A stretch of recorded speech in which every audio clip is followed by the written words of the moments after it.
একখান কাপড় তখন মাথাতে জড়ালো, বড় বড় কাপড় তখন জড়ালো গায়েতে,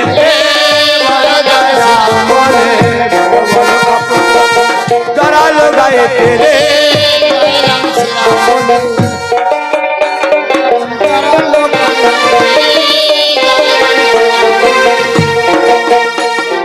নামাবলী ব্রাহ্মণ সাথে ব্রাহ্মণ। আমি এখন ব্রাহ্মণের বেশে যাব, ব্রাহ্মণের বেশে না গেলে তো হবে না। এবার ব্রাহ্মণ সাজ, এই কমণ্ডল আছে নাকি?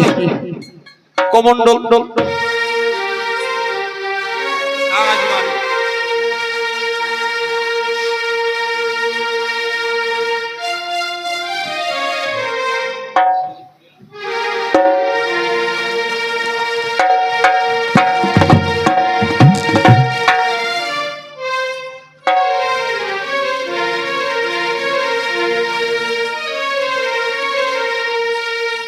দেন গো মা, কমণ্ডল দেন। ব্রাহ্মণ যখন সাজি তাদের কি কায়দা রে,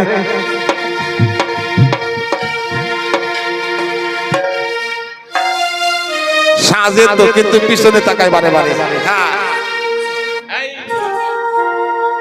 এই যে সুন্দর কমণ্ডল ধরেছে, কিন্তু ওই যে লেজের দিকে বারে বারে যতই ঢাকে লেজ তোর ছোট না।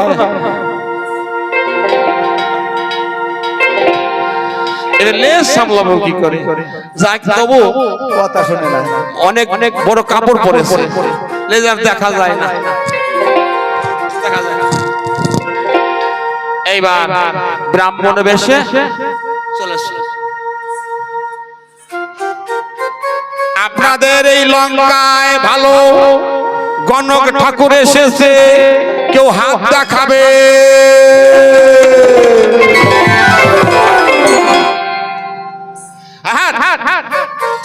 গণক ঠাকুর বলে তখন হাঁকিতে লাগিল, ঠাকুর বলে তখন হাঁকিতে লাগিল রে, ঠাকুর বলে তখন হাঁকিতে লাগিল রে, গায়েতে নামা বলি মাথাতে দিল, গায়েতে নামা বলি আর মাথায় দিল। ব্রাহ্মণের বেশি হনুমান চলিতে লাগিল রে,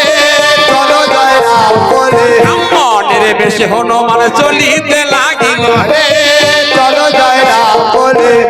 ওগো মা সকল, ও মা, মাসি, পিসি, আপনারা কেউ হাত দেখাবেন? আমি হাত দেখতে পারি বড় গণক ঠাকুর, আমার মতন গণক ঠাকুর এই জগতে আর কেউ নাই। এবার সারা গ্রামে তো যাবে না, ওই রাবণ রাজার ঘরের সম্মুখে যে জায়গায় ওই মন্দাদরি থাকে, ওই জায়গায় সে ঘন ঘন ডাকে।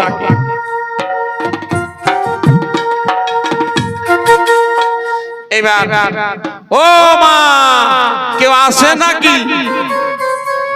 না না, একবারে দরজার সামনে গিয়ে, মানে গেট, বড় গেট, গেটের সামনে গিয়ে, ও মা, মা ভিতরে কেউ আসে? শুনে না, মানে গেট ছেড়ে অন্দরমহল অনেক দূর, তারা তো বসে শুনবে কি? মনে মনে চিন্তা করে, গেট পার হয়ে যায়, আবার বলে না, গেট পার হয়ে গেলে সন্দেহ করবে, এই তুমি আসলা কেমন করে, দেখি তুমি কে, যদি ধরা পড়ে যাই, ধরা পড়ে আর বারে বারে লেজে হাত দেয়। এবার কি করে? ভাবে যে এক লাফ দিয়ে এই গেট পার হই যাবে, আবার ভাবে না, ধরা পড়ে যাব। ও কেউ আছে?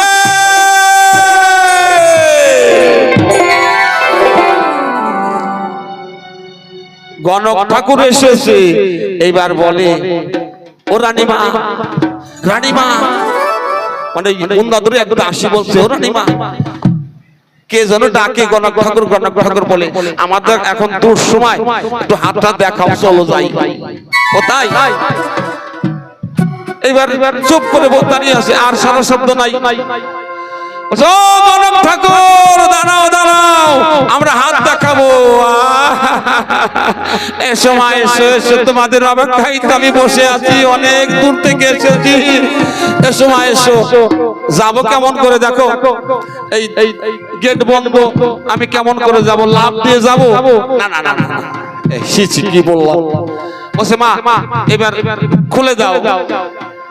এবার খুলে দিয়েছি।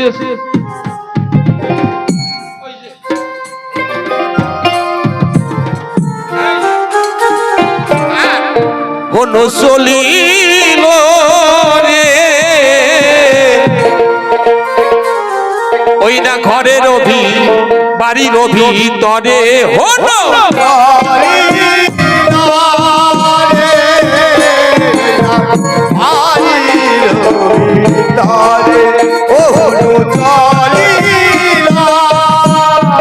বনেরই আনন্দে হলো হাঁটিতে লাগিল, বনেরই আনন্দে হলো করিল গমন। একবার ওদিক সাহিতে লাগিল, একবার এদিক সাহিতে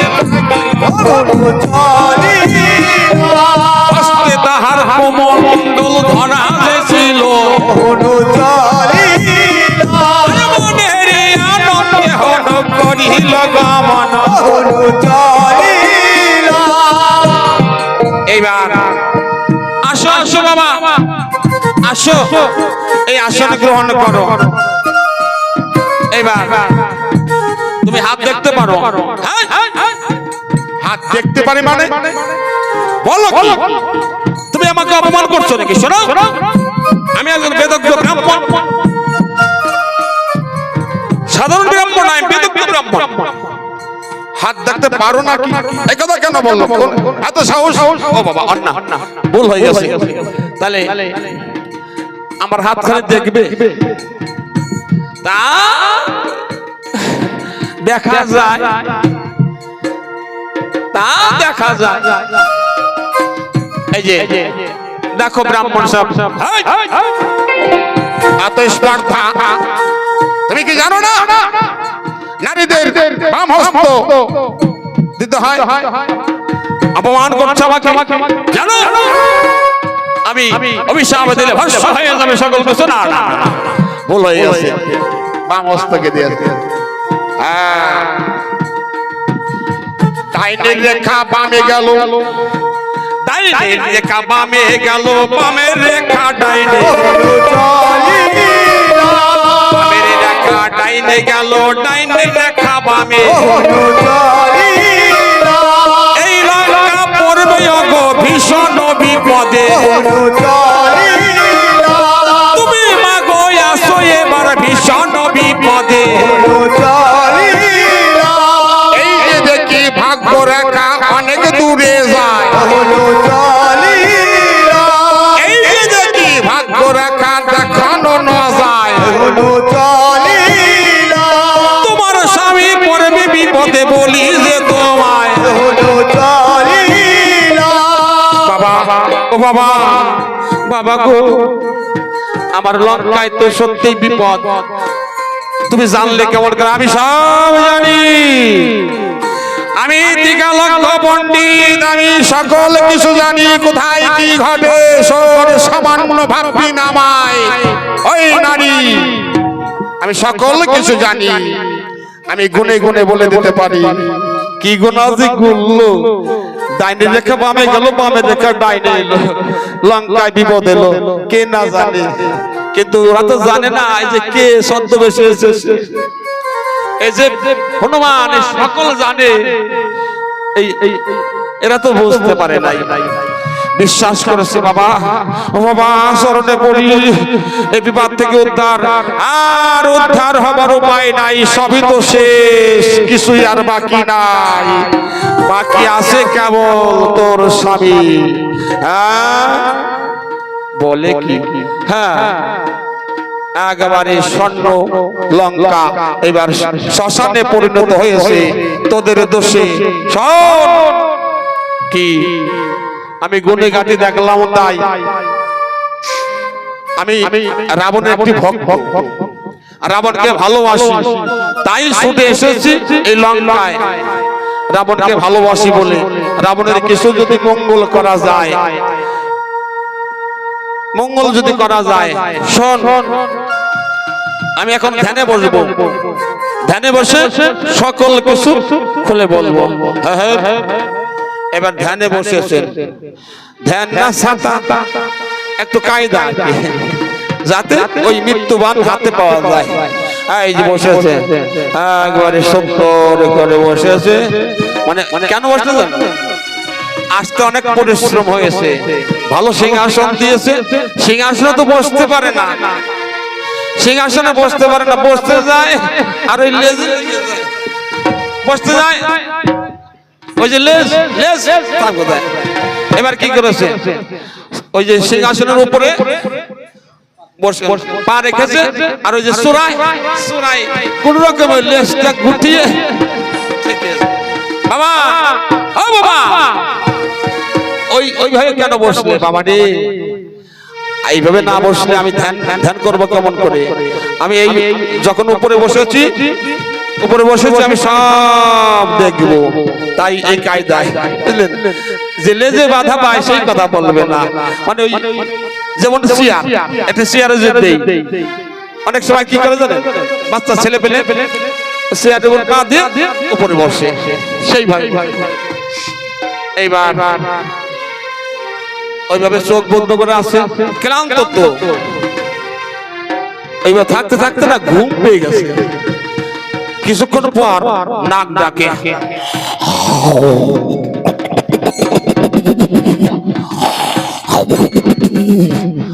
এবার কি বাবা ঘুমিয়ে গেল নাকি? ও বাবা ও বাবা, কেবল আর একটু বাকি ছিল, সম্পূর্ণ হবে।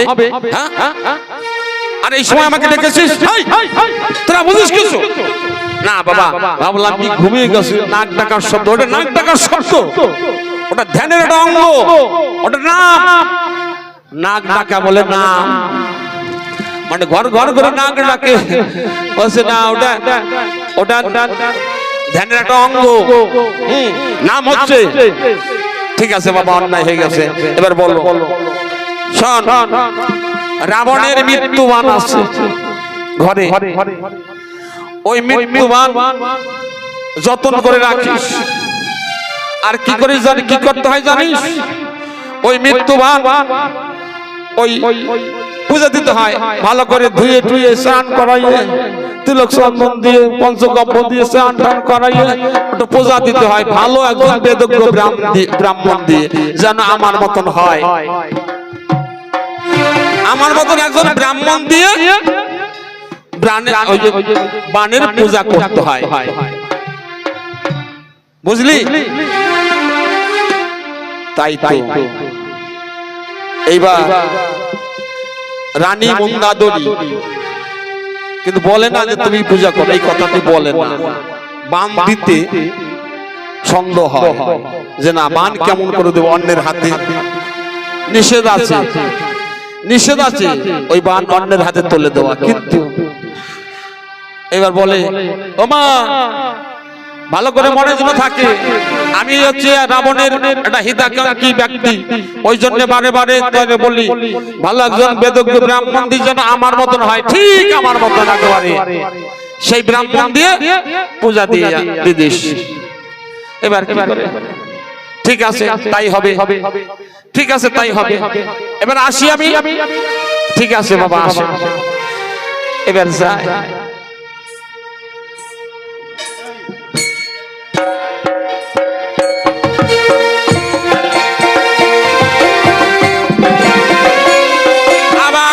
দূর যাওয়ার পরে আবার আবার ও মা ভালো একজন গ্রাম নাম দিয়ে যেন আমার মতন হয়। ঠিক আছে বাবা, ঠিক আছে। আবার কিন্তু ডাকে না যে বাবা তুমি পূজা করে করে, মানে এবার কি করবে? যায়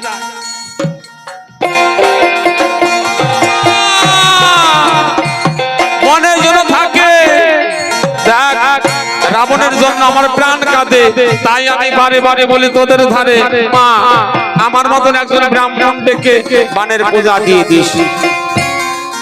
মন্দাদরের দাসে যিনি ডেকে ডেকে বলো ও দিদি এই ব্রাহ্মণ তো মন্দ নয়, অনেক কিছু জানে, একে দিয়ে যদি পূজাটা দেই কেমন হয়? ঠিক আছে। ও বাবা, বাবা ও গণক বাবা, কি যখন ডেকেছে তখন ছুটতে ছুটতে কি তুমি পূজাটা দাও। তার আগে বলো তো ওই বান আছে কোন জায়গায়? তুমি যদি বলতে পারো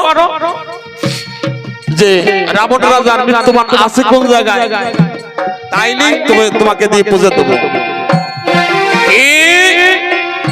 সাধারণ কথা, আমাকে সত্য এখন তোকে ভস্ম করবো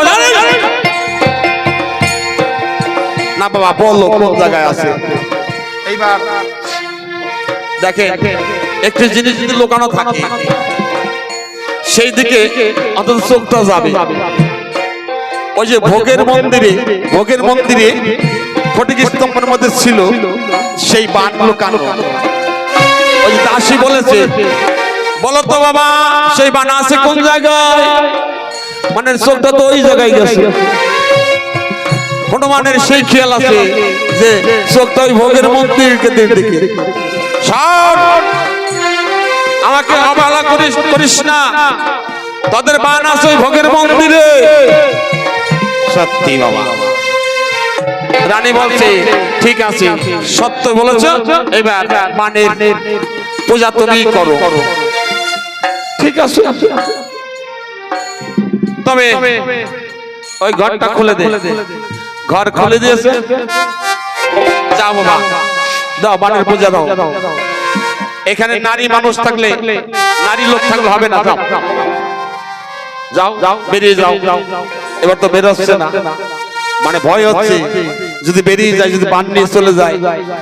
রানী বেরোচ্ছে না, ওই দাসী বেরোচ্ছে না। বলছি না শুনে যাও। স্ত্রী লোক থাকলে এখানে বানের পূজা দেওয়া অসম্ভব, জানিস না? আবার আবার দূরে দাঁড়িয়ে থাকে। বলছি না দরজা বন্ধ করে দিয়ে, দরজা বন্ধ করে দিয়ে দাঁড়িয়ে আছে। ওই পায়ের শব্দ, দূরে যা দূরে যা, আমি সব দেখতে পাই। কি করে দূরে চলে গেছে? ভালো করে দরজা দিয়ে লাথি দিয়ে পদাঘাতে ফটিক স্তম্ভ ভেঙে সেই রাবণ রাজার মৃত্যুবান হাতে তুলে নিয়েছে। দরজা খুলে আজ বীর হনুমান নিজ মূর্তি করেছে ধারণ। এক লম্বে প্রাণ গাছের উপরে গিয়ে দাঁড়িয়েছে। ও দিদি ওই দেখ ঘর করা হলো, এ তো ব্রাহ্মণ নয়, এই তো ব্রাহ্মণ নয়, এই যে সেই ঘর পড়া হনুমান কোথায় গেল? সেই নামাবলী। এইবার গান কেঁদে কেঁদে বলছে হনুমান দে, রাজার মৃত্যুবান আমার কাছে তুলে দে। রাজার মৃত্যুবান নিয়ে চলে যাস না, ওরে আমার হস্তে দে রে হনুমান, রাজার মৃত্যু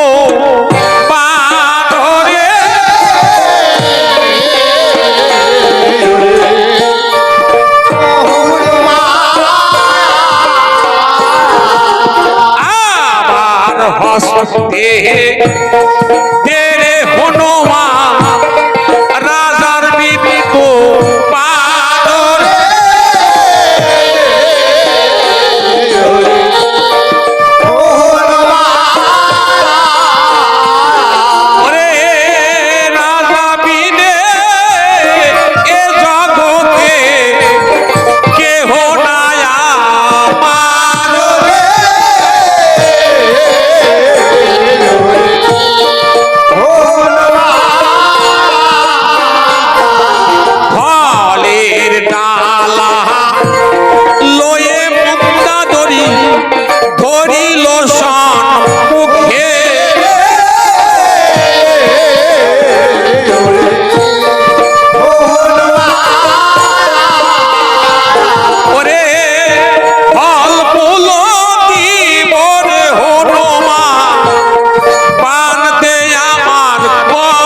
হনুমানকে আর থাকে গো যত ফল দেখাও আর কল দেখাও না কেন, ওই গাছের গোড়ায় যায় হনুমান করতে করতে এই গাছ থেকে ওই গাছে যায়, ওই গাছ থেকে ওই গাছে যায়। এই যে বান দিয়ে রামের সম্মুখে হইল দায়, প্রভু গো এই যে রাবণের মৃত্যুবান দিলাম তোমার করি।